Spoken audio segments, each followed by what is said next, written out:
देर से सही लेकिन सरकार ने करीब 1 साल का इंतजार कराने के बाद 8वें वेतन आयोग का गठन कर दिया है।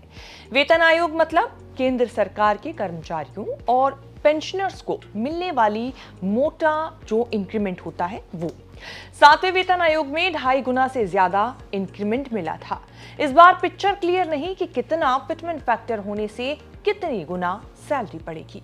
सबसे कम वाला अनुमान भी कम से कम डबल इंक्रीमेंट का इशारा कर रहा है। केंद्रीय कर्मचारियों और पेंशन भोगियों के लिए 8वें वेतन आयोग को लेकर बड़ी खबर आई है।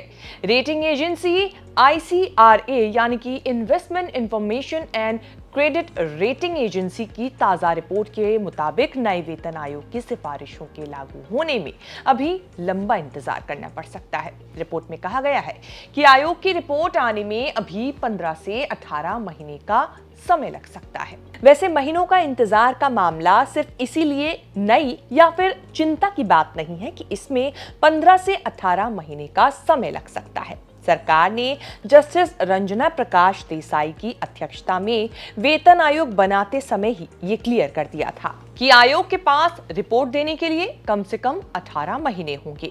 अभी तो 2 ही महीने निकले हैं। 8वां वेतन आयोग भले ही थोड़ा इंतजार करवा रहा है, लेकिन ICRA की रिपोर्ट बताती है कि जब आएगा तो कर्मचारियों के लिए बड़ी खुशहाली लेकर आएगा। हर 10 साल में नए वेतन आयोग का गठन किया जाता है। पिछला वेतन आयोग 1 जनवरी 2016 को लागू हुआ था, जिसके हिसाब से 8वें वेतन आयोग को 1 जनवरी 2026 से प्रभावी होना था।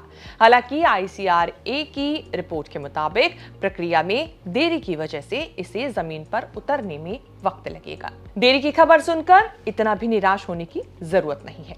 ICRA ने यह भी कहा है कि भले ही सिफारिशों में देरी हो रही है, लेकिन कर्मचारियों के लिए राहत की बात यह होगी कि सैलरी इंक्रीमेंट जो होगा वो 1 जनवरी 2026 से ही लागू होगा। इसका मतलब ये कि देरी के इस 15 से 18 महीने का पूरा पैसा कर्मचारियों को एरियर के रूप में एक मुश्त दिया जाएगा। एरियर अमाउंट कर्मचारियों के लिए एक बड़ी बचत और निवेश का जरिया बनेगी। इस बात का इंतजार भी है कि 1 फरवरी को जो बजट पेश होगा उसमें वेतन आयोग को लेकर क्या घोषणाएं या फंड अलॉटमेंट होता है।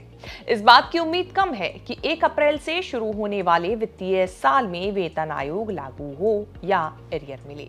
ICRA ने भी 1 अप्रैल से शुरू होने वाले फाइनेंशियल ईयर 2026-27 को लेकर कुछ नहीं कहा है। ICRA ने ये आगाह किया है कि वेतन आयोग की सिफारिशें लागू होने पर फाइनेंशियल ईयर 2027-28 में सरकार का वेतन और पेंशन बिल जो है वो 40% से 50% तक बढ़ सकता है। वेतन आयोग से सरकार पर बड़ा लोड बढ़ेगा और चुनौती होगी, क्योंकि उसे एक साथ भारी एरियर और बढ़ा हुआ वेतन चुकाना होगा। एरियर अमाउंट कितना होगा, सैलरी पेंशन इंक्रीमेंट का बोझ कितना होगा, इसका एब्सोल्यूट नंबर रिपोर्ट में नहीं है।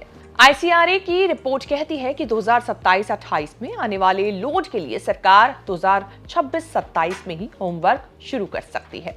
भविष्य के वेतन आयोग वाले बड़े खर्च को देखते हुए सरकार कैपेक्स यानी कि करीब 14% बढ़ाकर 13.1 ट्रिलियन यानी 13 से 14 लाख करोड़ कर सकती है। 1 ट्रिलियन रुपए 1 लाख करोड़ रुपए के बराबर होते हैं। सरकार कोशिश करेगी कि फाइनेंशियल ईयर 2028 में आने वाले वित्तीय दबाव से पहले ही हाईवे, रेलवे और पावर जैसे डेवलपमेंट प्रोजेक्ट के लिए अगले साल यानी कि 2026-27 में ही बजट आवंटित कर दे। सरकार वेतन मैनेज करने के लिए क्या कदम उठाएगी या उठा रही है, इनसे सारी कर्मचारियों को क्या ही मतलब। केंद्रीय कर्मचारियों के लिए खबर मिली जुली है, जहां एक तरफ सैलरी इंक्रीमेंट के लिए अभी और इंतजार करना होगा, वहीं दूसरी ओर भविष्य में मिलने वाला भारी भरकम एरियर उनकी जेब भर सकता है। ICRA की रिपोर्ट में किसी एक फिटमेंट फैक्टर का नाम नहीं लिया गया है। ICRA ने संकेत दिया है कि 8वें वेतन आयोग के लागू होने से सरकारी खर्च में जो उछाल आएगा वो बड़े स्तर पर सैलरी रिवीजन, सैलरी इंक्रीमेंट की ओर इशारा करता है। भले ही ICRA ने कोई सटीक नंबर नहीं दिया हो, लेकिन पॉपुलर ओपिनियन यही है कि 8वें वेतन आयोग के लिए फिटमेंट फैक्टर 1.83 से 2.86 के बीच रह सकता है। सबसे अधिक चर्चा वाला फैक्टर 2.28 है, जिससे बेसिक सैलरी 18,000 से बढ़कर 35,000 से 41,000 हो सकती है। रुपया पैसा की इस रिपोर्ट में इतना ही। इस रिपोर्ट को लेकर आपकी क्या राय है, कमेंट करके जरूर बताएं और आगे भी ऐसी खबरें देखने के लिए आप बने रहें न्यूज़ तक के साथ।